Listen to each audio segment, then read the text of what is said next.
Mertua memukuli menantu hingga tewas di kuburan liar. Hingga hari pemakaman, Chen Xiao yang berusia 3 tahun tidak tahu mengapa ibunya meninggal. Para penduduk desa yang menghadiri pemakaman berbisik-bisik, membicarakan kematian ibu Chen Xiao yang tidak wajar.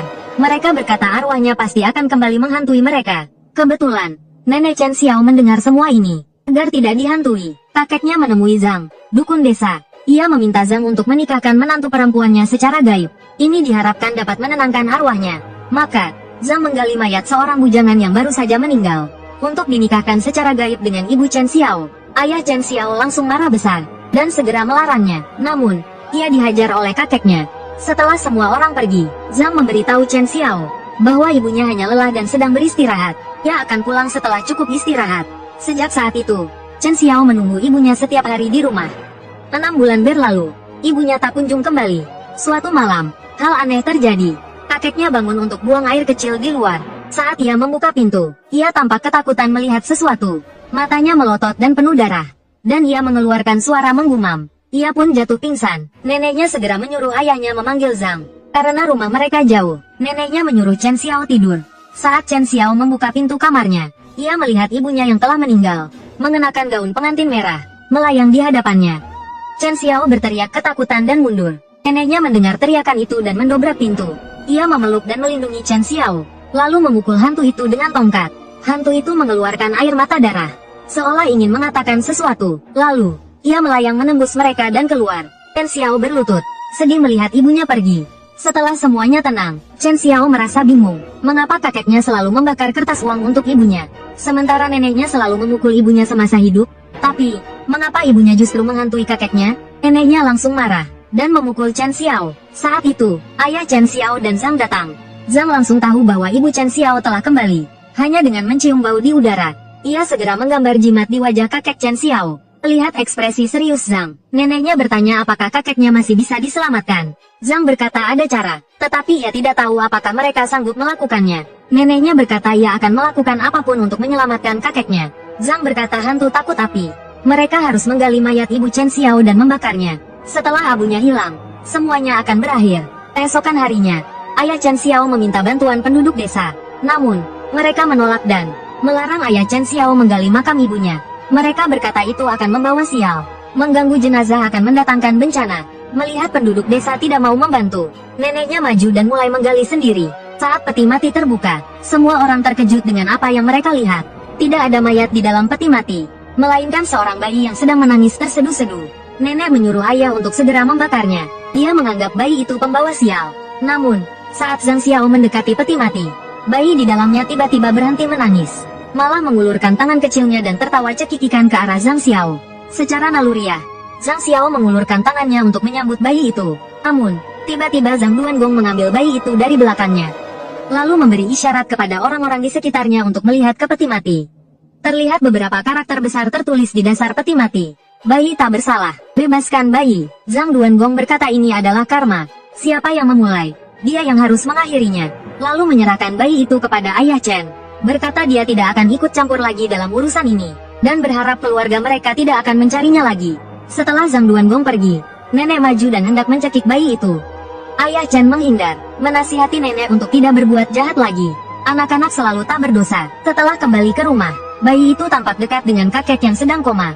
Tetapi saat keluarga sedang memperhatikan, bayi itu tiba-tiba memanggil ayah. Ayah Chen yang berada di belakang langsung tertegun, lalu mengambil barang di dekatnya dan melemparkannya ke arah kakek.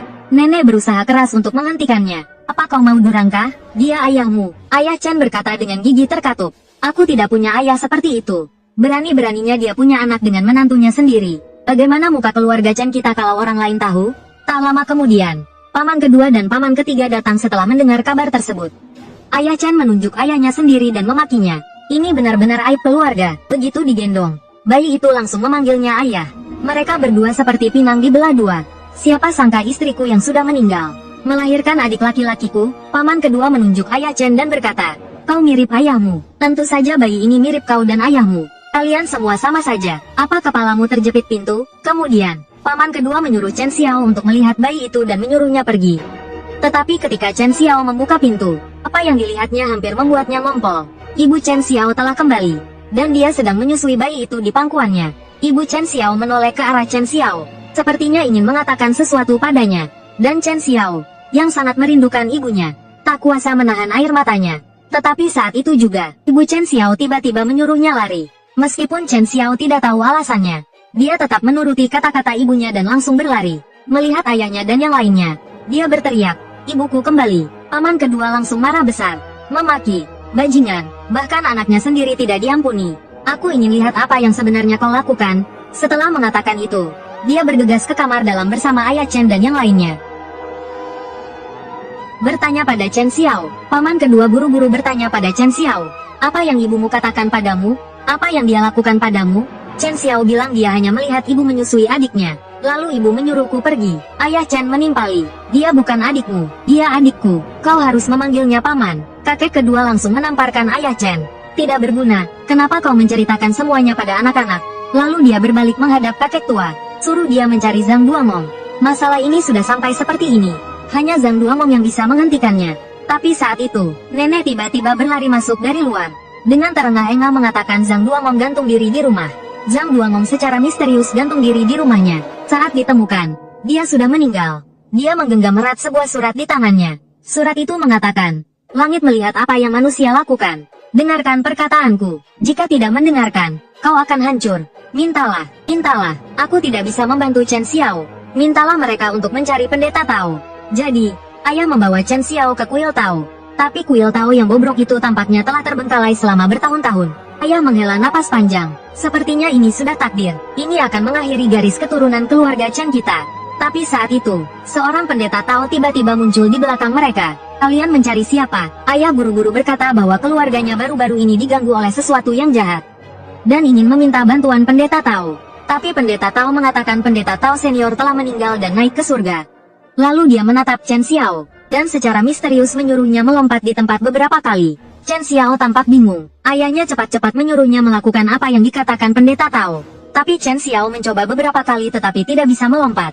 Dia merasa ada sesuatu yang menekannya. Pendeta Tao berjalan ke sisi Chen Xiao dan menghiburnya dengan lembut. "Kau membawa banyak beban. Pantas saja kau tidak bisa melompat." Lalu dia mengangkat Chen Xiao ke udara. Ekspresinya yang sebelumnya tenang berubah menjadi marah. Dia berteriak, "Pergi dariku." Begitu kata-kata itu diucapkan, Chen Xiao merasakan hawa dingin di punggungnya. Lalu 3 roh jahat keluar dari tubuhnya. Di bawah kekuatan pendeta Tao, roh-roh jahat itu perlahan menghilang di udara. Setelah selesai, pendeta Tao menurunkan Chen Xiao. Dia memperingatkan ayah untuk tidak membiarkannya pergi ke tempat-tempat seperti kuburan massal. Energi yang anak-anak lemah, mereka mudah menarik hal-hal jahat. Ayah melihat pendeta Tao memang memiliki kemampuan sejati.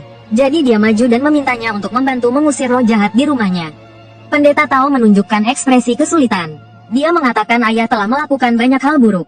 Kebaikan dibalas kebaikan, kejahatan dibalas kejahatan. Seharusnya dia tidak ikut campur dalam masalah ini. Tapi melihat kedua anak itu tidak bersalah, dia setuju untuk turun gunung bersama mereka untuk melihatnya. Ayah Chen sangat gembira. Dia cepat-cepat menyuruh Chen Xiao berlutut dan membungkuk untuk berterima kasih.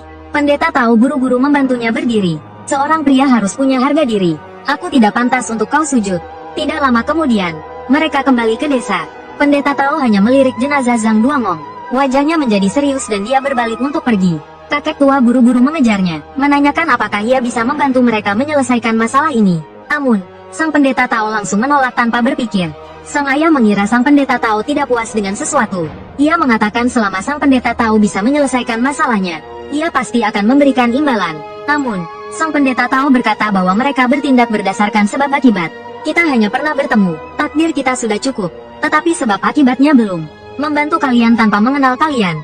Tidak ada sebab, maka tidak ada akibat yang bisa kuterima." Mendengar perkataan sang pendeta Tao, sang ayah kebingungan. Melihat sang ayah kesulitan, Tuan Tanah mendorong Chen Xiao ke depan, dan ingin agar ia menganggap sang pendeta Tao sebagai ayah angkatnya. Dengan begitu, bukankah akan ada sebab? Sang pendeta Tao menoleh dan bertanya kepada Tuan Tanah, "Tahukah Anda bahwa kami tidak boleh menikah? Tiba-tiba memiliki seorang putra angkat. Bukankah agak tidak masuk akal?" Kemudian ia berbalik ke arah Chen Xiao. "Hubungan ayah anak tidak bisa dipaksakan. Maka aku akan menjadi gurumu. Setelah menanam sebab ini, aku akan membantu kalian. Dengan begitu akan ada akibatnya." Begitulah Chen Xiao tanpa sadar menjadi muridnya. Kemudian ia baru tahu bahwa nama pendeta Tao itu adalah Jiang Li. Sejak saat itu pula ia baru menyadari betapa sulitnya menjadi murid seorang pendeta Tao. Taoisme memiliki aturan, guru yang mencari murid, bukan murid yang mencari guru. Untuk menjadi murid seorang pendeta Tao, seseorang harus dipilih. Jika tidak, tidak ada kesempatan. Setelah upacara penerimaan murid, Jiang Li dan yang lainnya kembali ke hadapan jenazah Zhang Duangong untuk menanyakan penyebab kejadian tersebut. Kemudian, ia berjalan ke peti mati dan hendak membukanya. Paman kedua di sampingnya segera berteriak, "Jangan!" Namun, sebelum ia selesai berbicara, Jiang Li telah membuka peti mati. Ternyata peti mati itu kosong. Tidak ada Zhang Duangong di dalamnya. Seorang pendeta Tao tua di desa gantung diri. Pada hari pemakaman, mayatnya menghilang dari peti mati dan meninggalkan secarik kertas bertuliskan, "Tag temanmu di layar untuk melihat ini. Malam ini aku akan mengetuk jendelamu." Para penduduk desa yang menghadiri pemakaman berdiskusi, mengatakan bahwa hilangnya jenazah Zhang Duangong adalah pertanda buruk. Namun, Jiang Li berkata bahwa dalam Taoisme ada penggantian takdir dan perubahan takdir. Zhang Duangong meninggal karena gantung diri. Ia termasuk hantu gentayangan. Setelah meninggal, ia tidak bisa bereinkarnasi. Jadi, Zhang Duangong tidak bunuh diri, melainkan digunakan untuk menggantikan nyawa orang lain. Setelah itu, ia meminta Chen Xiao untuk mencari kain putih dan beberapa tali merah. Kemudian ia mulai menggunting dengan tekun. Dalam beberapa menit, ia telah membuat sebuah lampion terbang. Lalu ia menulis mantra di sekeliling lampion.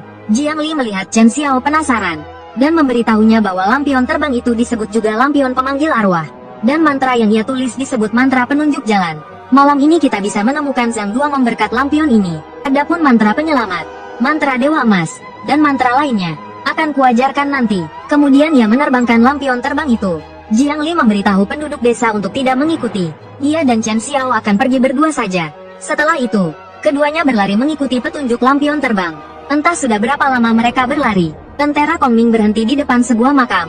Jiang Li bertanya makam siapa itu. Chen Xiao menunduk dan berbisik, "Ini makam ibuku." Setelah terakhir kali digali, penduduk desa merasa peti mati yang dibiarkan begitu saja tidak pantas. Jadi mereka membuatkan makam pakaian untuknya. Nenek tidak mau mengeluarkan uang. Jadi bahkan tidak ada nisan. Jiang Li berkata Zhang Duangong ada di dalam makam ini. Tapi energi yin di dalam makam sekarang sangat kuat, tidak cocok untuk digali. Maka dia mengajak Chen Xiao untuk kembali, dan akan kembali lagi besok pagi. Tapi saat keduanya berbalik, sebuah hantu tiba-tiba muncul. Chen Xiao langsung mengenalinya sebagai kakek Li dari desa. "Xiao Wazi, ternyata kau ya. Waktu kecil kau pernah buang air besar di leherku." Jiang Li mendengarnya dan tertawa terbahak-bahak. Lalu dia membawa Chen Xiao kembali ke desa. Sambil berjalan, dia menasihati Chen Xiao. "Hantu juga suka mengganggu yang lemah dan takut pada yang kuat. Jika kau takut pada mereka, mereka tidak akan takut padamu. Jika kau tidak takut pada mereka, mereka akan takut padamu. Meskipun nanti kau bertemu mereka, walaupun takut, berpura-puralah tidak takut." Tapi mereka berdua belum berjalan jauh. Hantu di belakang mereka mengejar dan mengepung mereka. Chen Xiao berpikir untuk tidak takut, tapi tubuhnya tidak bisa dikendalikan. Dia berteriak dan memeluk Jiang Li. Jiang Li dengan kedua tangannya membelah hantu itu menjadi dua, lalu memaki, "Manusia dan hantu masing-masing punya jalannya sendiri. Sebelum aku marah, cepat pergi." Begitu dia selesai berbicara, hantu-hantu yang mengepung mereka langsung kabur. Setelah hantu-hantu itu pergi, Jiang Li mendekati dan mengelus kepala Chen Xiao. "Elus-elus bulu, jangan takut. Elus-elus telinga, jangan takut lagi." Chen Xiao pulang bersama Jiang Li. Ketika keduanya kembali ke desa, ayah Chen melihat Chen Xiao berkeringat dan bertanya apa yang terjadi. Jiang Li memotong perkataan ayah Chen, dan bertanya siapa yang membantu memilih lokasi makam ibu Chen Xiao. Ayahnya tampak bingung. Semua makam di desa dipilih oleh Zhang Duangong. Apakah ada masalah? Jiang Li tampak kesulitan setelah mendengarnya. Tepat di depan makam ada pohon akasia. Membagi makam menjadi dua. Ini adalah Chuan Xin Sa, 18 Sa Feng Shui. Ibu Chen Xiao terkena 2 Sa. Sangat buruk bagi perkembangan keturunannya. Siapapun yang mengerti sedikit tentang Feng Shui tidak akan memilih tempat ini. Ayah Chen terkejut setelah mendengarnya. Mungkinkah Zhang Duangong salah lihat karena sudah tua? Jiang Li langsung menolak. Itu sangat tidak mungkin. Tadi kau bilang, makam lain juga dia yang pilih. Feng Shui mereka memang bagus. Hanya makam ibu Chen Xiao yang sangat berbeda. Aku berani jamin ini bukan kesalahan. Apakah keluargamu ada masalah dengannya? Tapi saat ayahnya hendak menjawab, tiba-tiba terdengar nenek berteriak dari kejauhan. Gawat, pria liar itu datang menagih hutang. Nenek yang sudah berusia lanjut tiba-tiba hamil 6 bulan. Ternyata itu ulah menantu perempuannya yang dibunuhnya 6 bulan lalu. Setelah mendengarnya, penduduk desa berbondong-bondong datang untuk menonton. Mereka mengatakan dia seperti ayam tua bertelur. Bahkan orang tua pun takjub melihat hal ini. Jiang Li langsung tahu nenek itu kerasukan roh jahat. Orang normal hamil di perut, tetapi bayi kembar 5 yang dikandung nenek ada di lambungnya. Saat itu, sang nenek berguling-guling kesakitan, sambil memaki Chen Xiaonian sebagai pembawa sial. Bahkan setelah meninggal, dia tidak membiarkan keluarga Chen hidup tenang. Jiang Li berdiri di samping dan mendengus dingin. Segala sesuatu ada sebabnya. Mereka tidak akan menyakiti kalian tanpa alasan. Saat membicarakan orang lain, kalian harus introspeksi diri. Jangan selalu menyalahkan orang lain. Melihat neneknya begitu menderita, sang ayah memohon kepada pendeta Tao untuk mencari cara menyelamatkannya. Jiang Li mengatakan jika ingin neneknya hidup, ia hanya bisa memindahkan sementara isi lambungnya ke perut Chen Xiao. Sampai ada cara yang lebih baik. Ini hanya tindakan sementara. Sang ayah khawatir Chen Xiao masih terlalu kecil, dan akan malu jika hal ini tersebar. Ia ingin memindahkannya ke tubuhnya sendiri. Tetapi Jiang Li mengatakan Chen Xiao memiliki energi yin, yang sangat menarik bagi makhluk di dalam lambung. Lagi pula, orang yang berusia di atas 20 tahun tidak bisa. Jadi Chen Xiao adalah pilihan terbaik. Setelah itu, ia meminta orang-orang untuk membawa semua anjing galak di desa dan menyalakan lilin serta menaburkan abu putih di sekitar rumah. Ia memperingatkan penduduk desa untuk waspada. Sebentar lagi, ia akan memanggil dewa untuk melindungi Chen Xiao. Tetapi roh-roh jahat di sekitar mungkin akan memanfaatkan kesempatan ini untuk membuat onar. Jika ada jejak kaki di abu putih, penduduk desa harus segera memberitahunya. Setelah memberikan semua instruksi, Jiang Li mengikat Chen Xiao dan neneknya dengan tali merah. Lalu ia berjalan ke Chen Xiao dan menyuruhnya untuk tidak takut. Dengan gurunya di sini, tidak ada yang bisa menyakitinya. Setelah itu, Jiang Li terlihat merapal mantra dengan tangannya. Naga hijau di kiri, harimau putih di kanan, burung merah di depan, kura-kura hitam di belakang. 4 dewa penjaga di 4 penjuru. Lindungi jiwaku. 7 bintang pembunuh. Beraninya kau masuk ke tubuhku? Dengan perintah Lao Zi, segera laksanakan. Lalu ia mengeluarkan jimat kertas dari sakunya.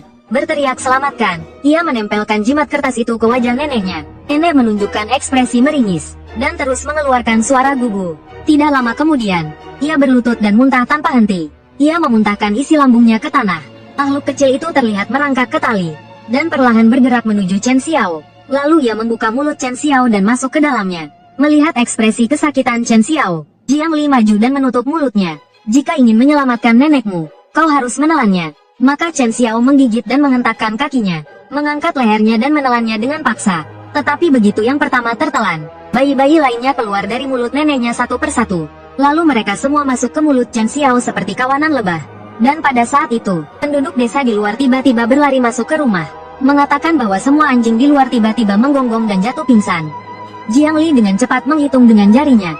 Celaka, aku salah perhitungan. Masih ada satu lagi di perutnya. Jiang Li kembali menangkupkan tangannya untuk mengaktifkan penghalang. Tapi saat itu juga, serangkaian jejak kaki muncul di tanah, perlahan berjalan menuju Chen Xiao. Untungnya, Jiang Li bereaksi cepat. Dia langsung menebas dengan pedang kayunya. Terdengar suara ratapan. Semua jejak kaki itu langsung berbalik dan kabur. Melihat perut Chen Xiao yang semakin membesar, Jiang Li mendatangi neneknya dan memakinya. Aku hitung sampai 3. Kalau kau tidak keluar, aku akan masuk dan menendangmu sampai mati. Begitu dia selesai berbicara, anak kecil itu keluar dengan gemetar, lalu dengan patuh merangkak ke dalam mulut Chen Xiao.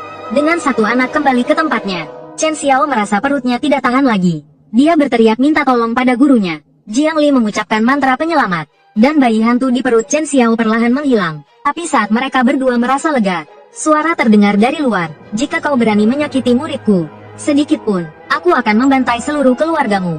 Jiang Li menjadi marah mendengarnya. Dia keluar sambil menggerutu. Akan kulihat siapa bajingan sialan itu yang berani bersikap kurang ajar di hadapanku. Seorang pendeta Tao di desa meninggal secara misterius di rumahnya. Tubuhnya tidak membusuk meskipun sudah meninggal beberapa hari.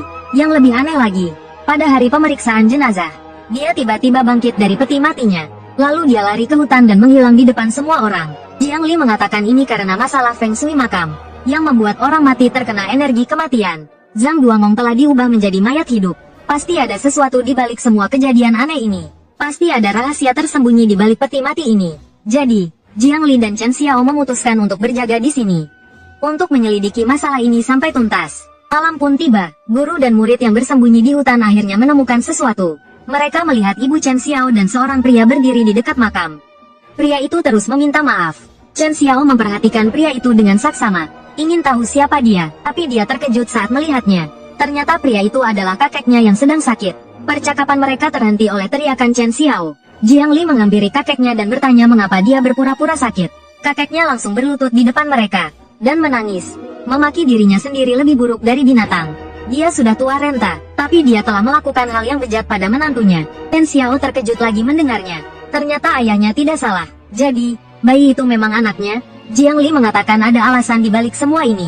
dan berharap kakeknya mau menceritakannya. Dengan begitu, dia bisa meminimalkan dampak buruknya. Tapi kakeknya tidak mau menjelaskan lebih lanjut. Dia hanya memohon agar Jiang Li tidak mengungkapkannya. Karena tidak bisa mendapatkan jawaban dari kakeknya, Jiang Li bertanya pada Ibu Chen Xiao. Tapi sepertinya dia sudah sepakat dengan kakeknya untuk tidak membicarakannya. Dia hanya terus menggumamkan kata lari. Lalu dia berbalik dan menghilang ke dalam hutan. Setelah Chen Xiaoniang pergi, kakeknya mengatakan dia punya satu permintaan lagi. Dia berharap Jiang Li bisa membawa Chen Xiao kembali ke kuil Tao secepat mungkin. Dan tidak ikut campur lagi dengan urusan desa. Setelah mengatakan itu, dia membenturkan kepalanya ke pohon besar di belakangnya. Jiang Li segera mengeluarkan jimat dan menempelkannya di dahi kakeknya untuk menyelamatkan nyawanya. Namun, kakeknya sudah bertekad untuk mati. Jimat itu tidak lagi berpengaruh. Jiang Li tahu bahwa kakeknya melakukan itu untuk melindungi Chen Xiao. Tidak ingin dia malu di masa depan karena masalah ini. Jika Chen Xiao tidak ingin tahu kebenarannya, dia bisa berhenti menyelidiki. Tapi ibu dan kakeknya meninggal di depannya. Chen Xiao merasa tidak rela. Dia ingin ayahnya membantunya menyelidiki.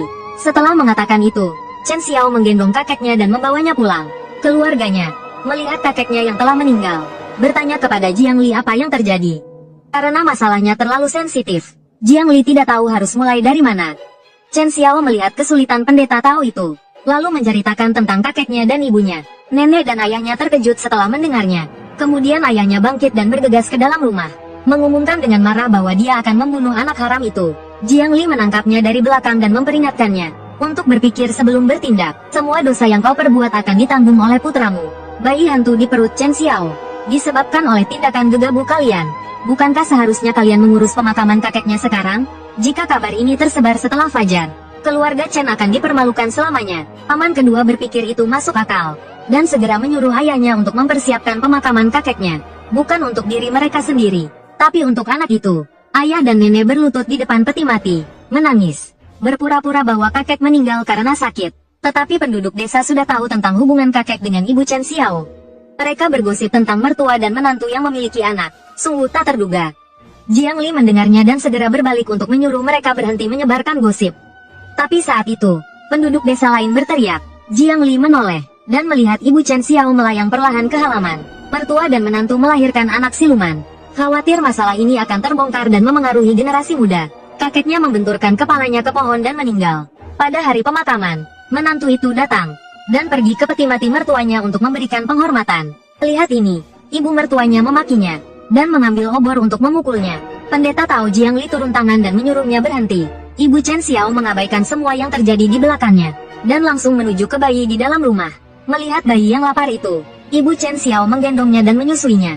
Saat itu, Jiang Li masuk ke dalam rumah dan berkata, bayi ini lahir setelah dia meninggal. Tubuhnya sudah dipenuhi yin qi.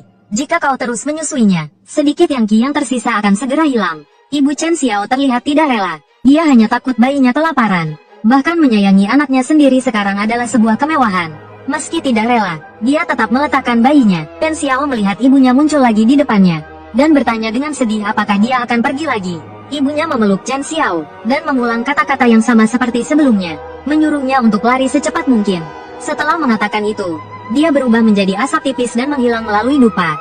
Tak lama kemudian, Tuan Tanah yang menyelidiki kematian Zhang Duomong kembali. Ia mengetahui bahwa pria yang dijodohkan dengan Chen Xiaoniang untuk pernikahan hantu bernama Duhai. Duhai ini dibesarkan oleh Zhang Duomong sejak kecil. Anehnya, Tuan Tanah juga hadir saat pernikahan hantu itu berlangsung. Saat itu, Zhang Duomong mengatakan bahwa ia tidak mengenal Duhai. Ia juga mendengar dari penduduk desa lain, bahwa sejak kematian Zhang Duomong, rumah tempat tinggalnya berhantu. Terdengar suara-suara menjerit dari dalam rumah. Mendengar ini, Jiang Li mengerutkan kening, sepertinya merasakan sesuatu. Lalu ia menoleh ke arah Chen Xiao, dan memintanya untuk segera bersiap-siap. Besok mereka berdua akan pergi ke desa tempat tinggal Duhai. Keesokan harinya, saat fajar menyingsing, guru dan murid itu bergegas menuju tempat tinggal Duhai. Chen Xiao takut ayah dan neneknya akan menyakiti bayinya, maka ia membawanya pergi. Tak lama kemudian, mereka tiba di dekat tempat tinggal Duhai. Mereka hanya perlu melewati danau kecil di depan untuk sampai ke rumahnya.